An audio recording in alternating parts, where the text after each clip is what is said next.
что если огромный урожай – это не победа фермера, а его приговор. В США фермеры выбрасывают миллионы тонн еды прямо в землю, потому что продать ее дешевле, чем собрать. В 2019-м американские производители уничтожили продовольствие на сумму свыше 100 миллиардов долларов. И это был не провальный год, а рекордный по урожайности. Система устроена так, что чем больше вырастил, тем больше потерял. И это только начало того безумия, которое происходит за закрытыми воротами американских ферм.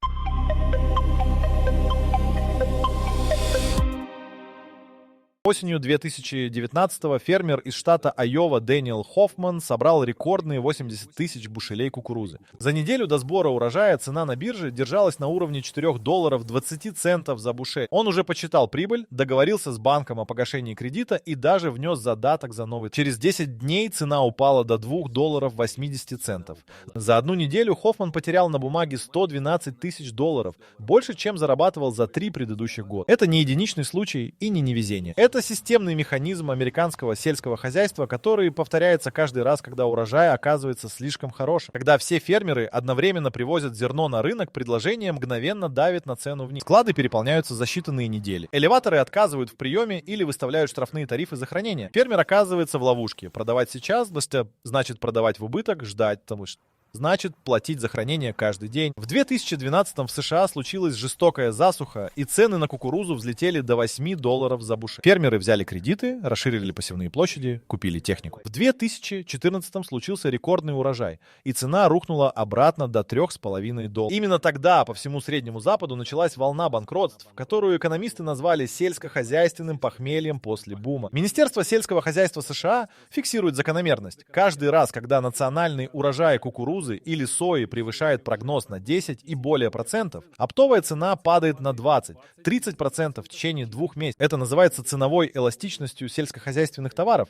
Звучит как термин из учебника, но на практике означает, что фермер, вырастивший на треть больше обычного, получит на руки столько же или меньше, чем в прошлом году. В штате Висконсин в 2018-м производители молока вылили в канализацию и на поля свыше 300 миллионов литров молока за 1 год. Не потому что молоко скисlo, потому что молокозаводы отказывались его принимать, цена упала настолько, что переработка стала убыточной. Фермер Рэй Коллинз из Грин-Бэй рассказывал журналистам, что сливал по 2000 литров в день прямо в навозную яму. При этом его ежемесячный платеж по кредиту за оборудование составлял $7 тысяч и никуда не исчезал. Американская система ценообразования на продовольствие устроена так, что между фермером и покупателем стоят 4-5 посредников. Каждый берет свою долю вне зависимости от того, упала цена или вырос. Когда оптовая цена на помидоры в штате Флорида падает с 12 до $4 за ящик, в супермаркете они стоят ровно столько же, сколько неделю назад. Разница оседает у трейдеров, логистических компаний и торговых сетей. Фермер получает $4 и несет убыток. Покупатель не знает, что произошло. Посредники не теряют ничего. Именно поэтому крупные агрохолдинги давно перешли на контрактное земледелие, они фиксируют цену заранее и перекладывают рыночный риск на мелких производителей. Независимый фермер остается 1 на 1 с биржей, без страховки, без гарантий и с кредитом, который нужно гасить, независимо от того, что случилось с ценой в октябре.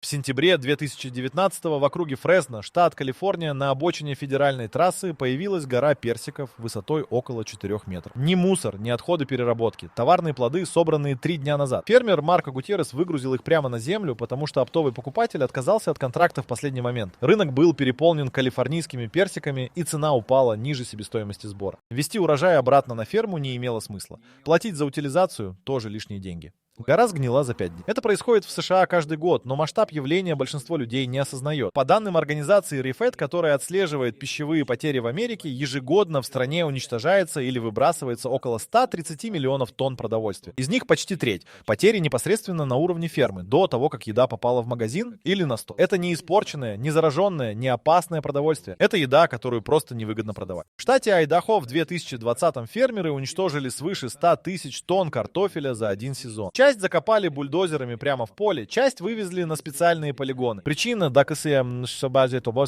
закрытия ресторанов и школьных столовых из-за пандемии обрушила спрос на картофель для промышленной переработки. Но даже без пандемии ежегодные потери картофеля в США составляют около 20% от урожая. Просто потому, что супермаркеты принимают только клубни строго определенного размера и формы. Слишком большой, слишком маленький, слишком кривой. Все это отправляется в отвал. Стандарты внешнего вида продуктов в США регулируются отраслевыми нормами, которые торговые сети устанавливают самостоятельно. Огурец должен быть прямым. Яблоко без единого пятна. Морковь одинаковой длины. По оценкам университета Аризоны, только из-за косметических стандартов американские фермы ежегодно теряют продовольствие на сумму свыше 40 миллиардов долларов. Вся эта еда физически существует, она выращена, собрана, но в торговую сеть не попадает никогда. Во Флориде в 2017-м после рекордного урожая томатов фермеры из округа Имокали оставили несобранными поля площадью свыше 10 тысяч акров. Сбор урожая стоил бы больше, чем они могли выручить от его продажи. Томаты остались гнить на кустах. Местные жители могли приходить и брать бесплатно. Фермеры не возражали. Но забрать десятки тысяч тонн помидоров своими руками физически невозможно. Большая часть просто сгнила под флоридским солнцем. Продовольственные банки США теоретически должны решать эту проблему. Принимать излишки и распределять среди нуждающихся. Но логистика делает это крайне сложным.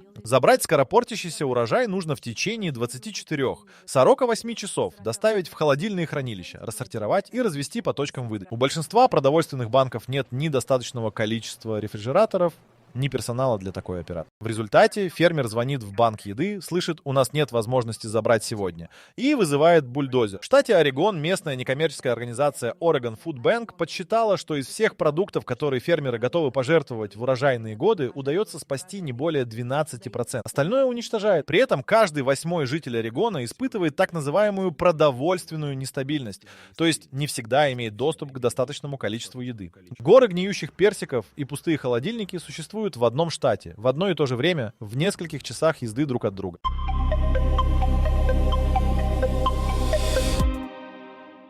Фермер Джим Уолкер из штата Северная Каролина в октябре 2018-го получил счет на $4200. Это был не кредитный платеж и не налог. Это была оплата за уничтожение его собственного урожая сладкого картофеля. 80 тонн, которые он вырастил, собрал и не смог продать. Компания по вывозу органических отходов приехала с грузовиками, загрузила картофель и увезла его на полигон. Уолкер заплатил за то, чтобы избавиться от еды, в которую вложил семена, удобрения, воду, топливо и 3 месяца работы. Это называется стоимость утилизации урожая, статья расходов, о существовании которой большинство людей не подозревает. Когда цена на продукт падает ниже себестоимости сбора, фермер сталкивается с выбором: потратить деньги на уборку урожая и получить за него меньше, чем потратил, или заплатить за уничтожение прямо на месте. Нередко второй вариант оказывается дешевле. В штате Калифорния услуги по уничтожению урожая на поле стоят от $150 до $600 за АКР в зависимости от культуры и метода. Если фермер выращивает овощи на площади 200 акров и рынок обваливается в момент сбора, счет за обнуление поля может достигать $100 тысяч.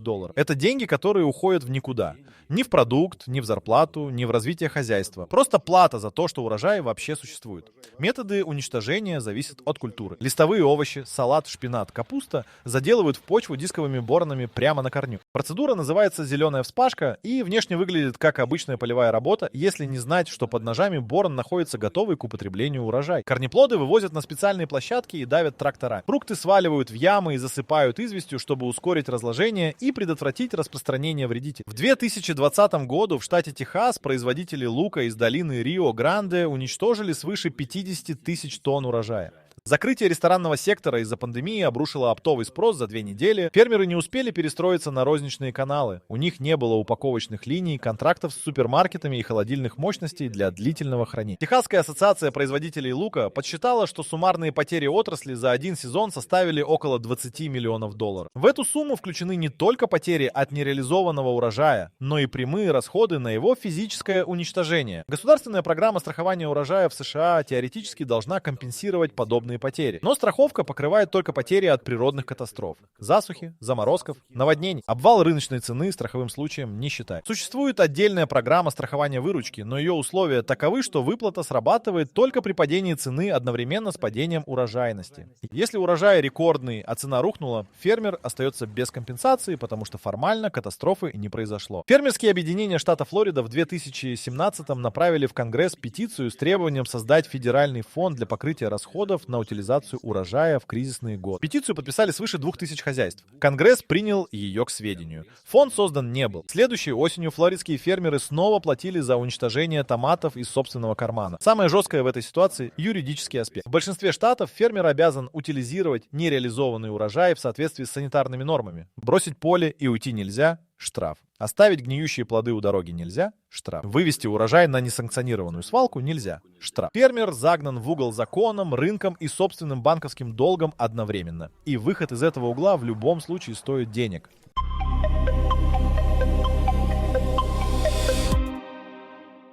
В 2019-м Федеральное министерство сельского хозяйства США выплатило фермерам штата Висконсин компенсацию за уничтожение 20 тысяч тонн сыра. Не за продажу, не за переработку. Именно за физическое уничтожение. Сыр был складирован на государственных хранилищах, и его накопилось столько, что дальнейшее хранение стало дороже, чем ликвидация запасов. Это не авария и не брак. Это плановая операция в рамках федеральной программы поддержки молочной отрасли. Механизм работает следующим образом. Когда производство молока в стране превышает спрос, цены падают. Чтобы поддержать фермеров, Министерство сельского хозяйства скупает излишки молочной продукции по фиксированным ценам. Продукция отправляется на государственные склады. Склады переполняются. Часть продукции распределяется через социальные программы, часть экспортируется. Но когда остатки начинают угрожать самим складским мощностям, их уничтожают. Налогоплательщики платят дважды. Сначала за скупку продукции, потом за ее ликвидацию. Эта система существует с 1930-х годов, когда администрация президента Рузвельта запустила программы стабилизации сельскохозяйственных рынков в ответ на Великую депрессию. Тогда государство скупала и уничтожала свиней, пшеницу и хлопок, чтобы поднять цены и спасти фермеров от банкротства. 90 лет спустя базовая логика не изменилась. Изменился только масштаб. В 80-х годах прошлого века государственные хранилища США были настолько переполнены сыром, что правительство запустило специальную программу раздачи,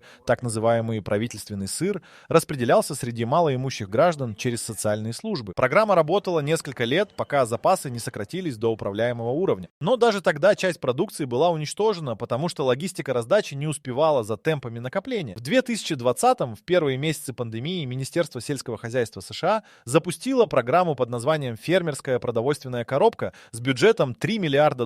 Цель — закупить излишки у фермеров и раздать нуждающимся. Звучит логично. Но реализация оказалась катастрофической. Контракты на распределение продуктов получили крупные логистические компании, у которых не было опыта работы с продовольственной помощью. Часть коробок содержала продукты, которые невозможно было использовать без промышленного оборудования. Например, целые туши или сотни килограммов одного вида сыра. Часть продуктов испортилась при транспортировке из-за нарушения температурного режима. Счетная палата США впоследствии установила, что значительная доля выделенных средств была израсходована неэффективно, а объем реально доставленной помощи оказался существенно ниже запланированного. Отдельная история подлянбэча — программа ограничения производства, которую министерство периодически запускает для разных отраслей. Фермерам платят за то, чтобы они не сажали. В рамках программы консервации сельскохозяйственных угодий американские производители ежегодно получают субсидии за вывод земли из оборота. В 2023 в программе участвовало свыше 20 миллионов акров пахотных земель. Государство буквально финансирует отказ от производства еды и одновременно финансирует уничтожение еды, которая уже произведена. Сахарная программа США — отдельный пример государственного абсурда. Министерство устанавливает квоты на импорт сахара и минимальные цены для внутренних производителей. Когда внутреннее производство превышает квоту, излишки выкупаются государством. Выкупленный сахар затем продается производителям этанола по цене значительно ниже закупочной. Фактически уничтожается как продовольствие, превращаясь в топливо. Разница между ценой закупки и ценой продажи покрывается из федерального бюджета. По данным бюджетного управления Конгресса, только за период с 2012 по 2017 эта схема обошлась налогоплательщикам в сумму свыше $280 миллионов. Все это не коррупция и не халатность в привычном смысле. Это запрограммированный результат системы, которая была создана для защиты фермеров, но превратилась в механизм, при котором уничтожение еды стало финансово выгодным и юридически оформленным государственным инструментом.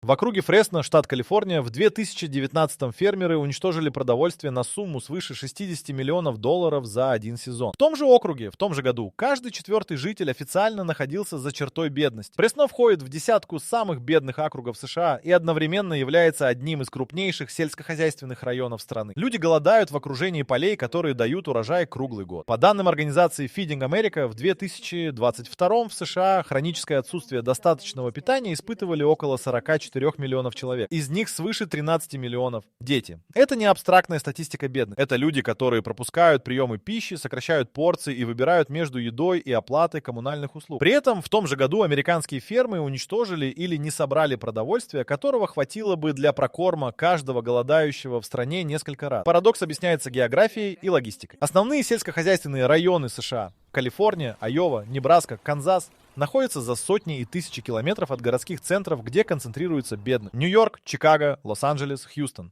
В каждом из этих городов миллионы людей испытывают продовольственную нестабильность. Доставить скоропортящийся урожай из Калифорнийской долины в Бронкский район Нью-Йорка за 48 часов без холодильной цепи и централизованной логистики практически невозможно силами некоммерческого сектора. Продовольственные банки США – крупнейшая в мире частная система распределения еды. Сеть Feeding America объединяет свыше 200 региональных банков еды и 60 тысяч местных точек выдачи. Но даже эта гигантская инфраструктура охватывает не более 40% от реальной потребности. Главное ограничение – не деньги и не добрая воля, а физическая мощность. Холодильники, грузовики, персонал, время. В штате Миссисипи, который стабильно входит в тройку самых голодающих штатов США, продовольственный банк Джексона в 2021 отказал в приеме свежих овощей от местных фермеров трижды за один месяц. Причина каждый раз одна. Заполнены холодильные мощности, нет машин для вывоза, нет волонтеров для сортировки. Фермеры в итоге запахали урожай обратно в землю. В нескольких кварталах от офиса банка еды работала очередь за продуктовыми наборами длиной в 2 квартала. Отдельная проблема – так называемые продовольственные пустыни. Это районы, где в радиусе 1,5 километров нет ни одного продуктового магазина с доступными ценами. По данным Министерства сельского хозяйства США, в подобных условиях живут около 39 миллионов американцев. Большинство из них в сельской местности и бедных городских кварталах. Даже если продукты есть в соседнем округе, без машины и денег на транспорт они недоступны. В сельских районах Алабамы и Миссисипи люди иногда проезжают 60-80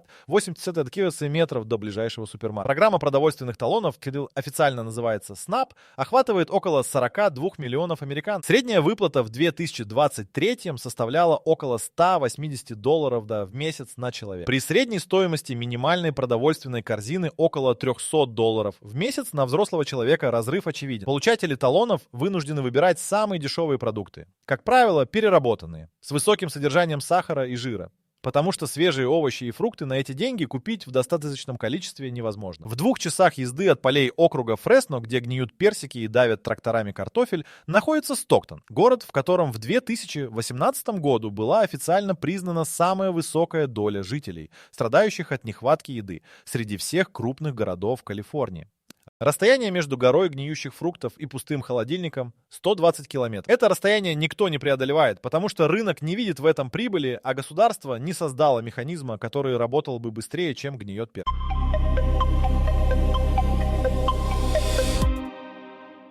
В 1933 году, в разгар Великой депрессии, американский экономист Торстейн Веблен зафиксировал феномен, который назвал институциональным саботажем производства. Фермеры уничтожали урожай, пока люди голодали. Не из жестокости, а потому что система ценообразования делала уничтожение рационально выгодным. 90 лет спустя ничего принципиально не изменилось, только масштаб вырос в десятки раз, а механизм стал сложнее и невидимее. Американское сельское хозяйство производит калорий примерно в 2 раза больше, чем необходимо для питания всего населения страны. Это не преувеличение. Это расчет, который независимо друг от друга подтвердили исследователи Университета Миннесоты и организации World Resources Institute. США экспортируют около 20% произведенного продовольствия. Еще значительная часть идет на производство биотоплива и корм для скота. Но даже после всех этих вычетов остаток превышает потребности населения. Голод в Америке существует не потому, что еды мало. Он существует потому, что еда распределяется через рыночный механизм, а не через потребность. Парадокс изобилия в экономике описывается термином ловушка товарного перепроизводства. Когда производство базового товара растет быстрее спроса, цена падает. Падение цены бьет по производителю сильнее, чем по потребителю, потому что производитель несет фиксированные издержки. Чтобы выжить, производитель наращивает объем, продает больше по низкой цене, пытаясь компенсировать потери количества. Это увеличивает предложение еще сильнее и давит цену еще ниже. Круг замыкает. Экономисты называют это тридмилом технологии. Фермер бежит все быстрее, чтобы оставаться на месте. В США с 1950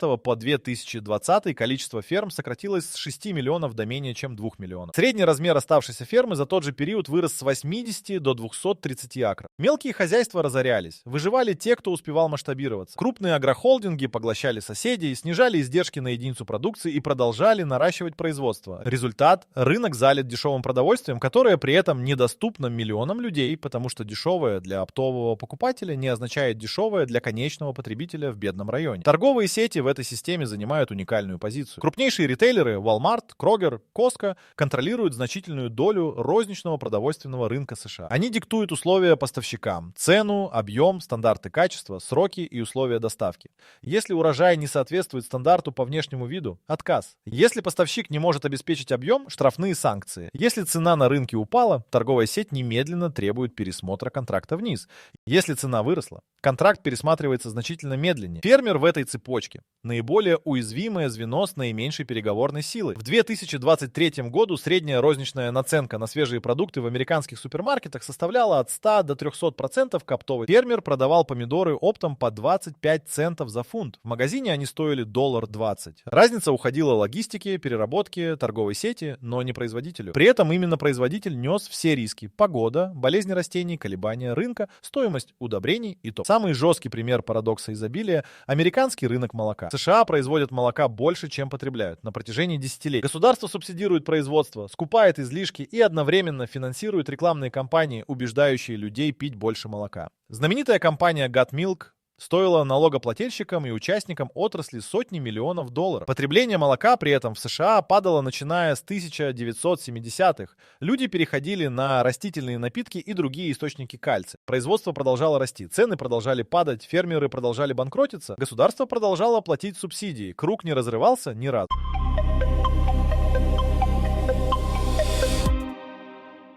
Четыре компании контролируют 85% американского рынка переработки говядины. 4 компании контролируют 66% рынка свинины. 3 компании перерабатывают больше половины всей курятины в стране. Это не конкуренция, это олигополия, и именно она определяет, сколько фермер получит за свое животное, задолго до того, как оно попадет на бойню. Компании Tyson Foods, JBS, Cargill и National Beef формируют так называемый пакерский спред, разницу между ценой, которую они платят фермеру за живой скот, и ценой, по которой продают переработанное мясо оптовикам. В 2021 году этот спред достиг рекордных значений. Компании зарабатывали свыше $900 прибыли с каждой головы крупного рогатого скота. Фермер при этом получал за животное примерно столько же, сколько 10 лет назад, несмотря на инфляцию и выросшие издержки. Конгресс США провел слушание по этому вопросу в 2021. Руководители мясоперерабатывающих компаний объяснили сверхприбыли рыночными условиями и нарушением цепочек поставок из-за пандемии.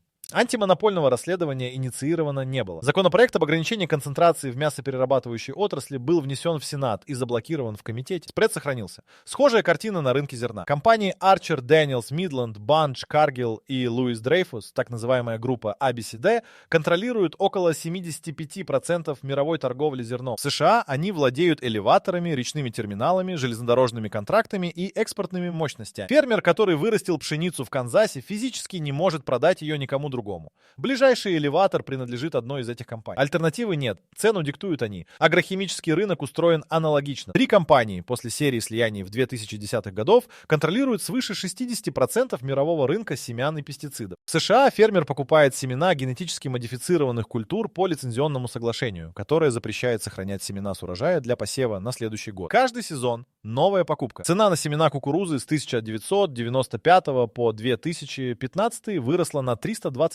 Цена на кукурузу для фермера за тот же период выросла значительно меньше. Лоббирование в Конгрессе – отдельный механизм сохранения этой системы. Агропромышленные корпорации ежегодно тратят на лоббирование сотни миллионов долларов. По данным организации Open Secrets, только в 2022 агропродовольственный сектор потратил на лоббирование свыше 170 миллионов долларов. Эти деньги обеспечивают сохранение субсидий, которые достаются преимущественно крупным производителям, и блокирование антимонопольных инициатив, которые могли бы изменить структуру рынка. Федеральная сельскохозяйственная субсидия в США устроена так, что чем больше ферма производит, тем больше субсидий она получает. По данным рабочей группы по охране окружающей среды, с 1995 по 2021 10% крупнейших получателей субсидий забрали почти 80% всех выплат. Мелкий фермер с 5-10 акрами получал в среднем несколько сотен долларов в год. Крупный агрохолдинг – миллионы. Система, созданная для защиты семейных ферм, на практике финансирует их конкурентов. Мелкий независимый фермер в этой структуре оказывается зажат со всех сторон. Семена покупает у монополиста, удобрения у монополиста, продает зерно монополист, сдает скот монополисту, берет кредит в банке, который финансирует тех же монополистов, страхует урожай по государственной программе, правила которой написаны при участии лоббистов тех же корпораций. Когда система дает сбой и урожай некуда девать, виноватым остается он. Корпорации в любом случае не теряют.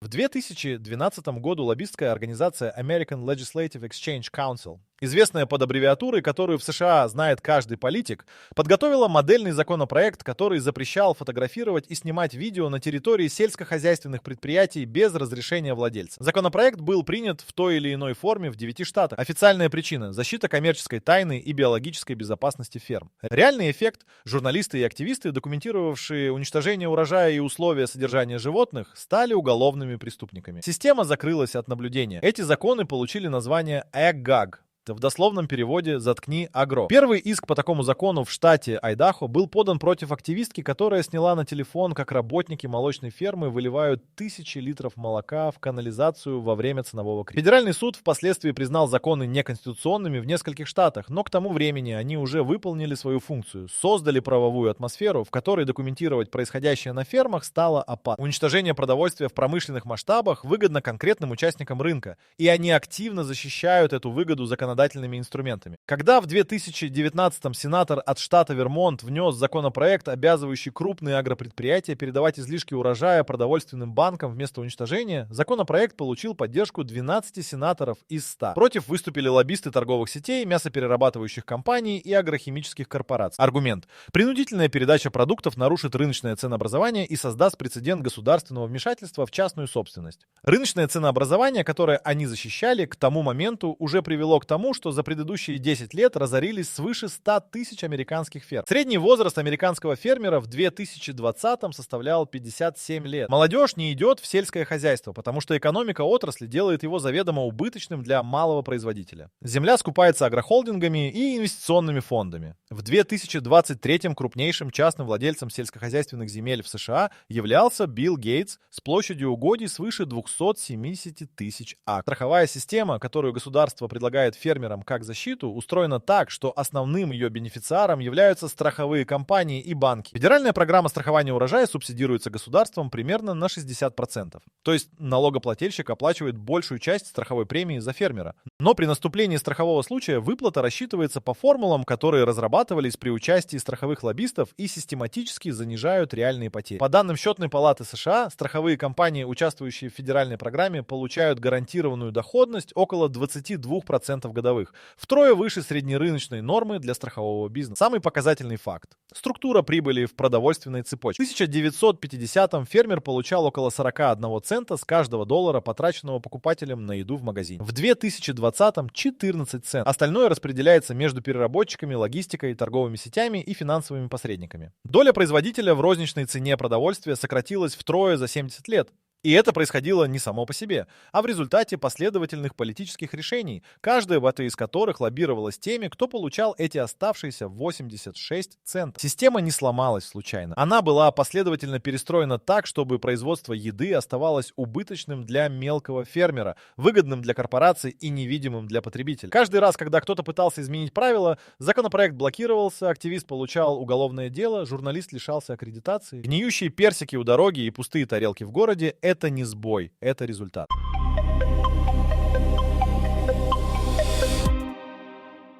В 2023-м фермер Дэниел Хоффман из Айовы, тот самый, что потерял $112 тысяч за 10 дней в 2019-м, продал ферму. Не агрохолдингу и не соседу. Инвестиционному фонду из Чикаго, который никогда не занимался сельским хозяйством. Фонд сдал землю в аренду контрактному оператору. Хоффман переехал в Де-Мойн и устроился водителем грузовика. Его семья владела этой землей 80 лет. Это происходит по всему американскому Среднему Западу каждый год. Семейные фермы исчезают не потому, что земля стала хуже родить. Она родит лучше, чем когда-либо. Они исчезают, потому что экономика устроена так, что владеть землей и работать на ней одновременно становится все менее возможно. К 2030-му, по прогнозам Американской Федерации фермерских бюро, еще около 100 тысяч мелких хозяйств прекратят существование. Их поглотят структуры, для которых земля — финансовый актив, а не место работы. Изменения все же происходят, но медленно и на периферии системы. В 23 штатах приняты законы о так называемом глинировании. праве граждан собирать остатки урожая на полях после промышленной уборки. В Калифорнии программа «Свежая помощь» в 2022 перенаправила свыше 45 тысяч тонн нестандартных овощей и фруктов напрямую в продовольственные банки, минуя торговые сети. В штате Колорадо кооператив мелких фермеров договорился о прямых поставках в школьные столовые, исключив из цепочки оптового посредника, и фермеры получили на 30% больше, чем через традиционный канал. Но все эти инициативы существуют внутри системы, которая не меняется в своей основе. 4 мясоперерабатывающие компании по-прежнему контролируют рынок. Группа ABCD по-прежнему держит зерновую торговлю. Торговые сети по-прежнему диктуют стандарты внешнего вида, которым не соответствует треть урожая. Субсидии по-прежнему текут преимущественно к крупным производителям.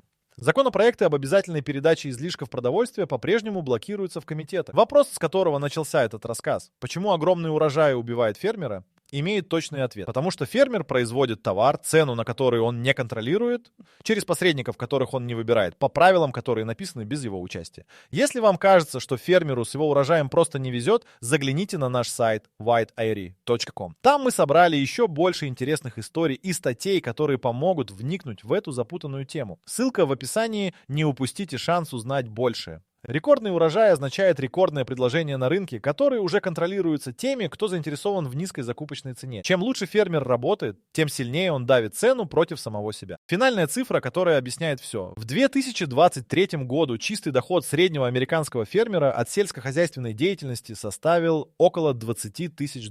Прожиточный минимум для семьи из 4 человек в США в том же году около $30 тысяч. Большинство американских фермеров живут ниже прожиточного минимума от своей основной работы и выживают за счет доходов супруга, работающего в городе, или побочного заработка. Они кормят 330 миллионов человек и не могут прокормить себя. Урожай растет, фермеров становится меньше, корпорации богатеют, еда гниет, люди голодают. Круг замкнулся, и никто внутри него не держит ключ от выхода.